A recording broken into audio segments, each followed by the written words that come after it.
Kanya-kanyang post sa Instagram ang magjowang Jalen Gutierrez at Jericho Rosales ng recap para sa taong 2024. Makikitang hindi mawawala sa video ng bawat isa ang ganap nilang dalawa na magkasama. Simula sa kung paano sila nag-umpisang maging close sa isa't isa hanggang sa pagde-date nila at maging sa mga event at okasyon na dinadaluhan ng dalawa.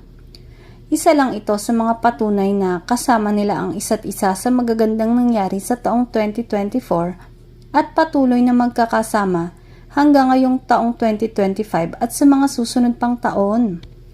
Samantala, hindi naman maiiwasan na usisain ang estado ng relasyon ni Janine at Jericho na hanggang ngayon ay wala pang inilalabas na kumpirmasyon kung sila na ba talaga. Tanging pinagbabasehan lang sa mga pictures at galawan ng dalawa.